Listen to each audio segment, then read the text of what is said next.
Morning champs.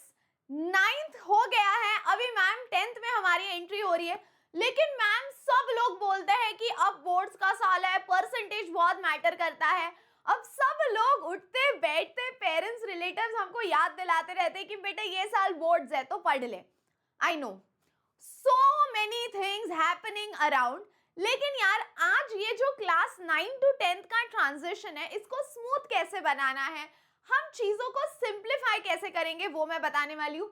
बिल्कुल भी sir पर प्रेशर लेने की जरूरत नहीं है कि मैम 10th है पता नहीं कैसा होगा, मैम हम कर पाएंगे क्या, मैम बोर्ड्स में अच्छे मार्क्स आएंगे क्या।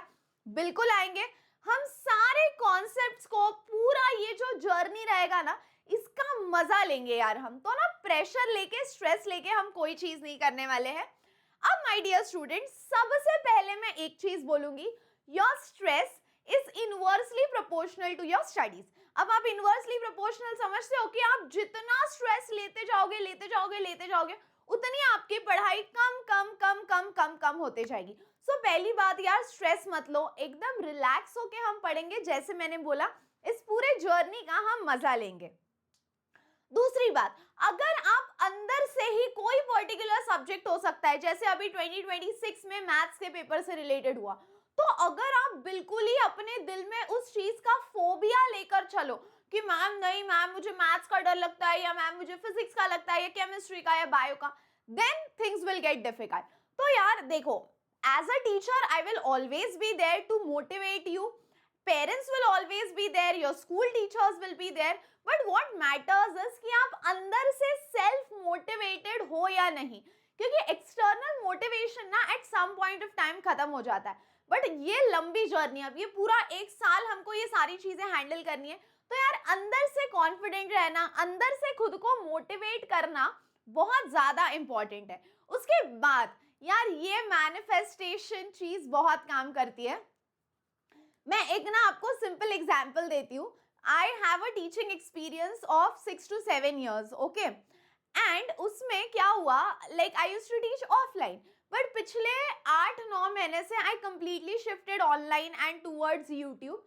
तो ना मुझे पता था कि अब मैंने बच्चों को पढ़ाया है, कंटेंट वही है, but the platform is different, तो शायद मुझे ना पिक करने में टाइम लगेगा, 2 साल लगेगा, 3 साल लगेगा। बट फिर मैंने खुद को बोला नहीं यार, मैं इतना टाइम नहीं दे सकती। मैं मेरे यूट्यूब टीचिंग के पहले ही साल में एक सेशन में मैं इतने XYZ नंबर मैंने डिसाइड किया, इतने बच्चे बिठाऊंगी। And legit you won't believe guys, I wrote it on a paper, I didn't stick it on the wall, क्योंकि मैं फ्लैट पे रहती थी, कभी फ्रेंड्स आते थे तो बोलता है ना नजर is real, so I wrote it in a book and every day before sleeping I used to look at it कि यार ये करना है। तो अंदर से ना वो एनर्जी हमेशा आती थी, और कभी कभी जब मैं लेस कॉन्फिडेंट फील करती थी, लो फील करती थी ना, that page used to remind me कि यार मुझे क्या अचीव करना है।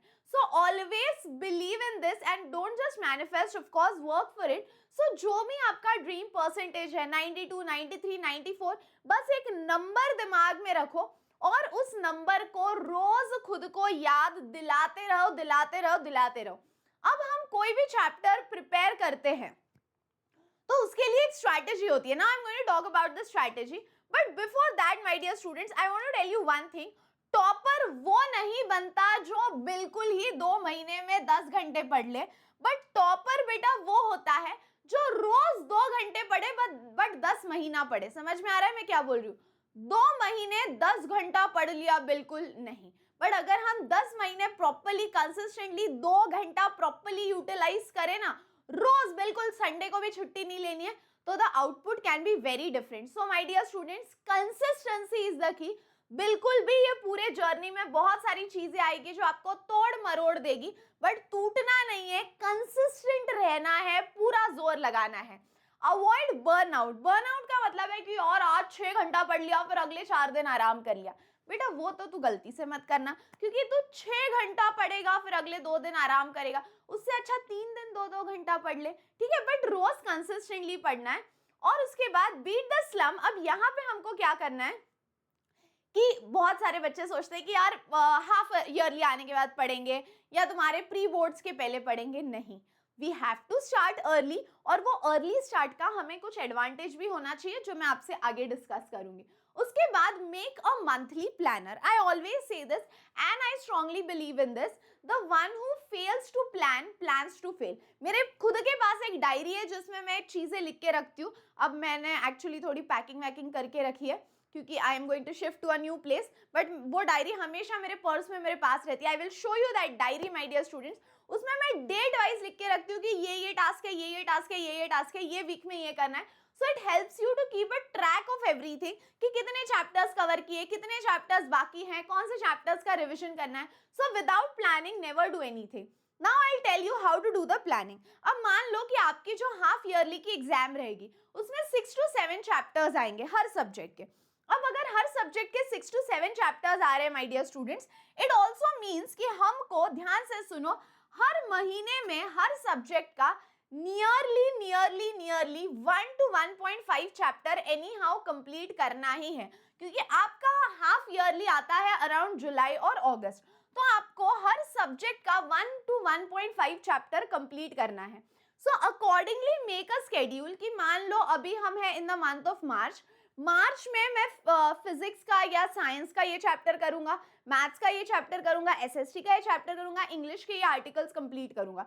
सो अब वैसे ना एटलीस्ट अगले 2 से 3 महीने का प्लान ब्रेक डाउन करो, फिर वो मंथ को ना वीक में ब्रेक डाउन करो कि मान लो ये वीक में मैंने फिजिक्स कर लिया तो अगले वीक में मैं मैथ्स का एक चैप्टर करूंगा, अगले वीक में मैं बायो का एक चैप्टर करूंगा। So try to split it. Now what is the study material that we need to use. So सबसे पहला है कि आप चैप्टर के कोई भी चैप्टर जो आप पढ़ रहे हो, जैसे कि मान लो कि आप कार्बन एनिड्स कंपाउंड्स पढ़ रहे हो, तो उसका पहले वन शॉट देख लो। अब मैं इसी चैनल पे पूरा का पूरा सिलेबस आपको बिल्कुल भी फ्री में पढ़ाने वाली हूँ। यहाँ पे मैं आपसे सब कुछ कवर करा के लूंगी, पूरा सिलेबस, पूरे के पूरे साइंस के वन शॉट मैं इस चैनल पे डालने वाली हूँ। सो सबसे पहले आपको देखने हैं वन शॉट। उसके बाद एक बार ना एनसीईआरटी रीड करो। अब तक कैसा होता था, NCERT was considered as the main thing, but अब ना क्वेश्चंस का लेवल थोड़ा बढ़ रहा है। So NCERT becomes a base कि भाई ये पढ़ लो बट इसके आगे भी हमको पढ़ना है। सो एक बार go through the NCERT and then go to the reference books, ठीक है। उसके बाद अब रेफरेंस बुक्स में कौन से, आर डी शर्मा या आर एस अग्रवाल बोलता है, दोनों के प्रोज एंड कॉन्स क्या है वो मैंने शॉर्ट्स में डाल के रखे। सो पहले see the one shot, second go through the NCERT, खुद एक बार एनसीईआरटी पढ़ना है so that you get a clarity of it. और ये सारे एनसीईआरटी के नोट्स भी मैं आपको यहीं पे प्रोवाइड करूंगी।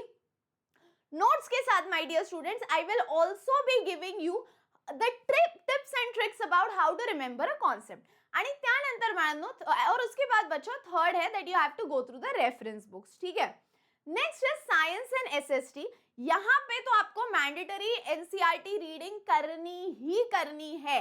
और यार मैं तो आपको हमेशा मेरे नोट्स दूंगी जब भी मैं कोई चैप्टर पढ़ा रही हूँ। I will of course give you the notes, but my dear students you should also make a habit of preparing your own notes। समझ में आ रहा है मैं क्या बोल रही हूँ? यार नोट्स दूसरों के अच्छा लगता है, बट जब आप खुद के बनाओगे ना, वही लेक्चर देख के, मान लो आप वन शॉट देख रहे हैं, आप देखते देखते वीडियो पॉज कर लिया और नोट्स लिख लिए, तो आपकी अंडरस्टैंडिंग बढ़ेगी। So whenever I am teaching any one shot, please make a habit that you make the notes there and then, okay. उसके बाद बच्चों लैंग्वेजेस एंड प्रोग्रेस। अब यहाँ पे तो बच्चे लैंग्वेजेस को बहुत ही लाइटली लेते हैं, बट मैं एक चीज बोलूंगी, लैंग्वेज ना जैसे जैसे आपके स्कूल में पढ़ाया जा रहा है ना, तभी के तभी कवर करो यार। लैंग्वेजेस में बैकलॉग मत ही रखो, ठीक है। लैंग्वेजेस में बैकलॉग मत रखो, और जैसे मैंने बोला मंथली ट्रैकर रखो that you will be covering 1 or 1 to 1.5 chapters each month. And then after that my dear students, जैसे मैंने आपको बोला how do you start preparing, सबसे first go through the one shot कर लिया, एनसीईआरटी के text book कर लो, text book होने के बाद go through the question bank, and then उसके बाद कॉम्पिटेंसी बेस्ड क्वेश्चंस हम करेंगे। बट आप टेंशन मत लो, जब मैं आपसे वन शॉट करा के लूंगी तो मैं तभी उसी चैप्टर पे जितने सैंपल क्वेश्चन पेपर में क्वेश्चंस पूछे गए हैं वो भी करा के लूंगी, कॉम्पिटेंसी भी करा के लूंगी, जो भी केस स्टडी होगा वो भी सारा कुछ मैं यहाँ पे कवर कराने वाली हूँ इसी चैनल पे। तो अगर मन में डर होगा, मैम 9 to 10 के शिफ्ट में बहुत डर लग रहा है, तो calm down my dear friend, it is all going to be okay. और ये पूरी जर्नी में सियोना मैम आपके साथ रहने वाली है और यार हम मिलके मचाएंगे, बिल्कुल ही बोर्ड्स फोड़ कर आएंगे बाहर और आपको यार 2027 में बढ़िया पेपर जाएगा, तो टेंशन मत लो और कोई भी डाउट होगा तो कमेंट करो। So that's all for today my dear students, see you all in the next video. तब तक हंसते रहो, खेलते रहो, खुश रहो, be positive and keep smiling guys. Bye bye.